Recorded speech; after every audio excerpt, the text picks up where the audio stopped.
दुनिया की शुरुआत एक चिंगारी से हुई। इस दुनिया की शुरुआत एक बिग बैंग थ्योरी से हुई। इस जहान की रचना एक क्रम विकास के कारण हुई। क्या आप जानते हैं कि सृष्टि की रचना कैसे हुई? अगर नहीं, आइए जानते हैं। मेरे प्यारे दर्शकों, मेरे प्यारे साथियों, आप सभी को यीशु मसीह के मीठे और मधुर नाम में शालोम। और मैं आप सभी का स्वागत करता हूं आज की इस वीडियो में, जहां पर आप बड़ी बेसब्री से इंतजार करते हैं कि कब हम परमेश्वर के वचन से और गहरी बातों को सीख सके। तो लीजिए, मैं हाजिर हूं आज इस वीडियो को लेकर, जहां पर हम कुछ और सवालों के साथ आपके पास आए हैं, ताकि उनके जवाब हम परमेश्वर के वचन से देख सके कि किस तरह से परमेश्वर का वचन हमें उन सवालों के जवाब देता है। और आज के जो 3 सवाल हमारे पास हैं वो ये हैं: सृष्टि के अलग अलग विचार इस दुनिया में जो हैं वो क्या हैं, कैसे सृष्टि की रचना हुई है। और दूसरा सवाल, इस संसार की सृष्टि किसने की है, क्यों की है और किस लिए की है, ये सवाल। और तीसरा, क्या दुनिया 6 शाब्दिक दिनों में बनी है? ये कुछ सवाल हैं जिन पर हम बातचीत करने जा रहे हैं। आइए पहले सवाल पर आगे चलते हैं। सृष्टि के अलग अलग विचार क्या है इस दुनिया में? जैसे कि आप और मैं, हम अच्छी तरह से जानते हैं कि सृष्टि की रचना के बारे में दुनिया में बहुत सारे अलग अलग विचार हैं। लेकिन ये विचार क्या है? कोई कहता है कि सृष्टि का कारण क्रम विकास है, कोई कहता है कि सृष्टि का कारण एक बिग बैंग जो सिद्धांत है उसके कारण हुई है, या सृष्टि जो वो 6 दिनों में बनाई गई है। और इसके साथ साथ कुछ और ऐसे विचार हैं, जैसे कि इसकी शुरुआत एक चिंगारी से हुई है, जीवन का अणु मिट्टी में मिल गया, उससे इसकी शुरुआत हुई है, या जीवन की शुरुआत गहरे समुद्र के झरोकों से हुई है। और कुछ ऐसे और भी विचार हैं जहां यह कहा जाता है कि उत्तर डीएनए गठन की समझ में निहित है, वहां पर हमें जवाब मिलेगा, या फिर जीवन अंतरिक्ष में कहीं और से लाया गया था। कुछ ऐसे विचार है दुनिया में जो कहते हैं कि सृष्टि की रचना शायद इस प्रकार से हुई है। लेकिन आपके मेरे सामने फिर भी यह सवाल बना रहता है कि इस सृष्टि की रचना आखिरकार कैसे हुई है? कौन है जिसने इस सृष्टि की रचना की है? क्या आप इस सवाल को जानना चाहते हैं? क्या आप इसके जवाब को ढूंढने में लगे हुए हैं? तो फिर से मेरे प्यारो, आज के लिए सवाल यह है कि इनमें से कौन सा विचार या सिद्धांत सही है? कहां से जाने हम कि हम सच में इस सृष्टि की रचना कैसे हुई है, या किसने इसे बनाया है, या ये कहां से आई है? क्या क्रम विकास का जो सिद्धांत है क्या वो उचित है? और जवाब में होगा नहीं। क्यों? क्या आज आप क्रम विकास का जो सिद्धांत है वो देख पा रहे हैं, या बिग बैंग का जो सिद्धांत है क्या वो सही है, क्या वो उचित है? और जवाब होगा नहीं। क्यों? क्योंकि आप देखिए, धमाका हमेशा चीजों को बिगाड़ता है, बनाता नहीं है। तो हम ये देख सकते हैं कि एक बड़ा धमाका इस सृष्टि की रचना के लिए नहीं हो सकता। और आगे आप देखेंगे कि अगर ना तो ही क्रम विकास का सिद्धांत सृष्टि की रचना है, ना ही कोई बिग बैंग थ्योरी या बड़ा धमाके के कारण इस सृष्टि की रचना हुई है, तो सवाल यह है, तो सृष्टि की रचना हुई कैसे है? आइए इसका अध्ययन करते हैं। इस संसार की सृष्टि किसने की? अगर आप खोजें या आप अध्ययन करें, इतिहास के पन्नों का पलट कर देखें या सृष्टि का अध्ययन करें, तो आप पाएंगे कि सृष्टि किसी बड़े धमाके के कारण या फिर या अपने आप या फिर किसी क्रम विकास के कारण नहीं बनी है। परंतु जब आप पूरी सृष्टि को देखेंगे तो आप महसूस कर सकते हैं कि कोई है जिसने इस सृष्टि को बनाया है, इसे संवारा है, इसे आकार दिया है, इसको सुंदर बनाया है। अगर आप बाइबल में सृष्टि की कहानी को देखें तो आप पाएंगे कि ये बाइबल के परमेश्वर है जिन्होंने सृष्टि की रचना की है। जी हाँ मेरे प्यारो, अगर आप नहीं जानते हैं, आप बाइबल का अध्ययन करें, बाइबल के पहले अध्याय को पढ़ें, और आप वहां बड़े खूबसूरत तरीके से पाएंगे कि कैसे परमेश्वर ने सृष्टि की रचना की। और वहां पर हम जो वृतांत या फिर वर्णन जब हम पाते हैं, तो हम इस बात से बिल्कुल सेटिस्फाई हो जाते हैं कि इस सृष्टि की रचना करने वाले बाइबल के ही परमेश्वर हैं। और जब हम बाइबल को ध्यान से पढ़ते हैं तो वहां पर देखते हैं कि सृष्टि की रचना 6 दिनों में की गई, और इसलिए उसे 6 सप्ताह का रचना भी उसे कहा जाता है। आइए इसके बारे में कुछ और अध्ययन करते हैं। अगर आप बाइबल के पहले शब्द में अगर आप पढ़ें तो आप वहां पर पाएंगे कि सृष्टिकर्ता कौन है और किसने इस सृष्टि को बनाया है। आदि में परमेश्वर ने आकाश और पृथ्वी की सृष्टि की। जी हाँ, उत्पत्ति 1:1 में यह कहा गया कि बिल्कुल शुरुआत में परमेश्वर ने आकाश और सृष्टि की रचना की। और अगर आप इस विचार को नए नियम में पढ़े तो वहां पर रोमियो 11:36 में भी इसकी पुष्टि की गई है, क्योंकि उसकी ओर से और उसी के द्वारा और उसी के लिए सब कुछ है, उसकी महिमा युगान युग होती रहे, आमीन। जी हाँ, यहाँ पर हम देखते हैं कि परमेश्वर के जरिए से ही, परमेश्वर के लिए ही ये जो क्या है, ये सृष्टि तैयार की गई है। शाब्दिक 6 दिवसीय सृष्टि की जो सप्ताह है, जो उत्पत्ति अध्याय 1 और 2 में हम पाते हैं, मेरे प्यारों, वो उचित है और सही है। और पृथ्वी जो वो बिडौल थी, सुनसान पड़ी थी, उसका कोई आकार नहीं था, और गहरे जल के ऊपर जो परमेश्वर का आत्मा जो उस पर मंडलाता था। और यहां पर परमेश्वर अपना काम शुरू करते हैं मेरे प्यारों। और हमें देखना है कि बाइबल कितने ही सुंदर तरीके से परमेश्वर द्वारा बनाई गई सृष्टि का जो वर्णन करती है। पहले दिन में अगर आप देखें, जो 6 दिनों में, सप्ताह के 6 दिनों में जो परमेश्वर ने सृष्टि की रचना की, आइए देखें किस तरह से परमेश्वर ने इसे बनाया। क्या जो वर्णन हम बाइबल में देखते हैं, क्या वो हमें नजर भी आता है या नहीं नजर आता है? चलिए आइए देखते हैं। अगर आप बाइबल में देखेंगे, पहले दिन में परमेश्वर ने जो वो उजाले को वो सामने लेकर आए, परमेश्वर ने बोलकर उजाले को अस्तित्व में लाया। परमेश्वर ने क्या किया कि उन्होंने प्रकाश को देखा और कहा कि प्रकाश और जो ज्योति और अंधकार है वो अलग उनको कर दिया, वो अलग हो जाए।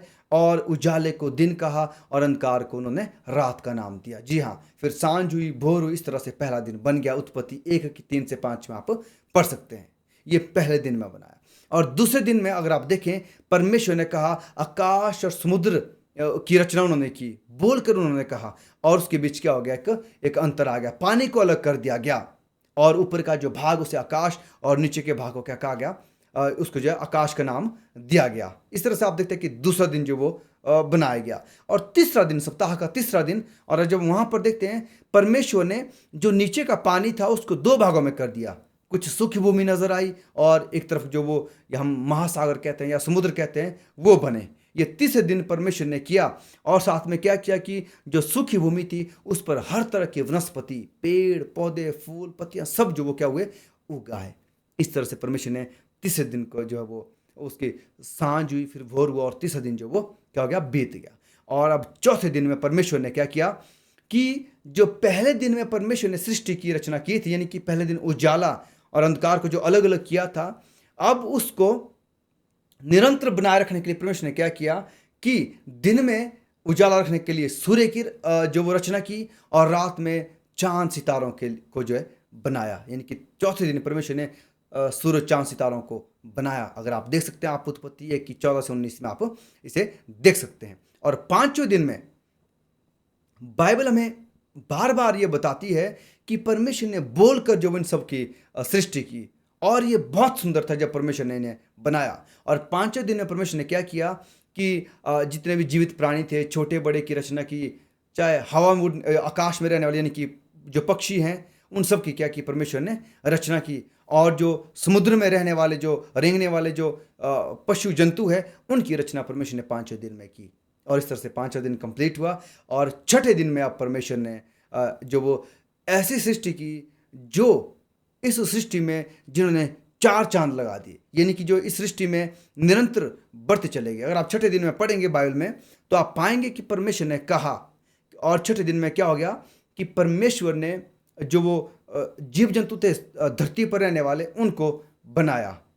और साथ में छठवें दिन में परमेश्वर ने इंसान की रचना की। याद रखें कि 5 दिन में परमेश्वर ने बोलकर हर एक चीज को बनाया, लेकिन छठवें दिन में परमेश्वर ने इंसान को बनाया, उनको तैयार किया, उनकी रचना की।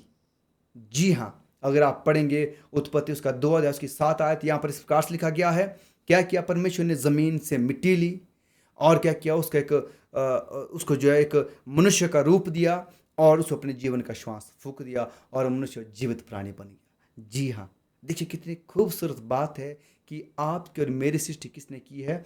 सच्चे और जीवते परमेश्वर ने, जिन्हें हम बाइबल में पाते हैं, उन परमेश्वर ने की है। आज आप और मैं जान गए हैं कि इस सृष्टि की रचना कैसे हुई है।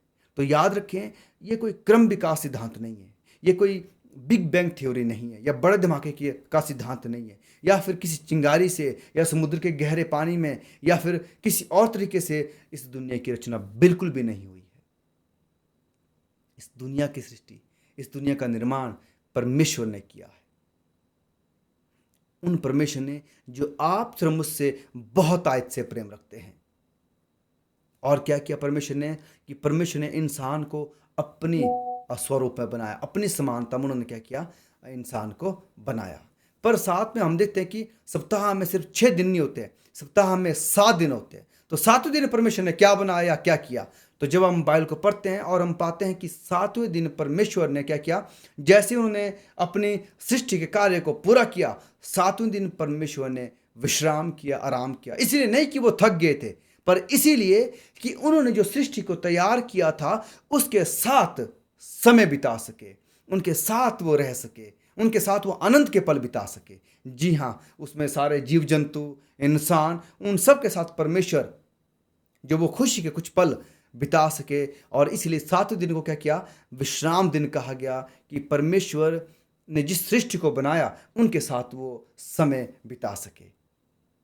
मेरे प्यारो, क्या आप इससे पहले जानते थे कि सृष्टि का ये जो अद्भुत निर्माण है ये किसने किया? जी हाँ, परमेश्वर, जिन्हें हम बाइबल में पाते हैं। परमेश्वर ने 7वें दिन में विश्राम किया और इंसानों को भी क्या किया, आज्ञा दी कि वो 7वें दिन में विश्राम करें और वो समय परमेश्वर के साथ गुजारें। जी हाँ, परमेश्वर ने जैसे सृष्टि को बनाना और उनका कार्य समाप्त हुआ, उन्होंने 7वें दिन को विश्राम किया और उसे क्या किया, एक विशेष दिन ठहराया। इस दिन के बारे में हम आने वाले दिनों में कुछ आगे पढ़ेंगे, पर आज के लिए मैं सिर्फ आपसे ये कहना चाहता हूँ कि ये जो विशेष दिन बनाया गया है, इससे परमेश्वर ने विशेष आशीषें भी दी। और ज़रूरी है कि इंसान अपने परमेश्वर को स्मरण करे, याद करे कि मुझे बनाने वाले जो परमेश्वर है उनके साथ में ये 7वां दिन बिता सकूं। अपने जो निर्माण करता है, जो हमारे सृष्टि करता है, उनके साथ हम एक बहुत ही सुंदर समय बिता सके, क्योंकि परमेश्वर आप और मुझसे बहुत आज से प्रेम करने वाले परमेश्वर हैं। तो मेरे प्यारो, आपका अगर सृष्टि के बारे में कोई सवाल है, आप कमेंट में लिख सकते हैं और हम उस पर और भी बातचीत करेंगे।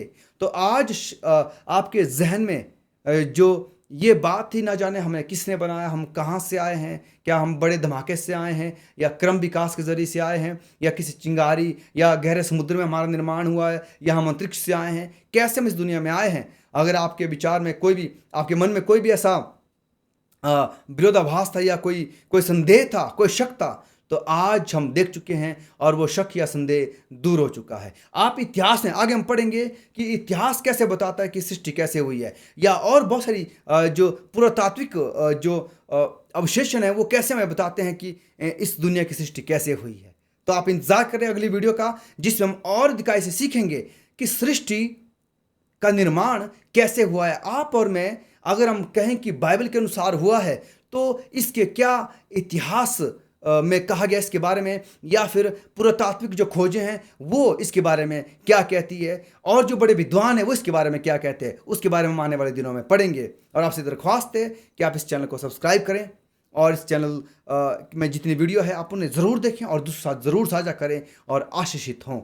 और अगर आप और भी इस पर कुछ जानकारी चाहते हैं, तो हम चाहते हैं कि आप डिस्क्रिप्शन में दिए हुए जितने भी लिंक है आप जाएं, उन पर पढ़ें और अपने लिए जो ज्ञान हासिल करें इस सृष्टि के बारे में। परमेश्वर आप सभी को बहुत आयत से आशीष और बरकत दे। आमीन।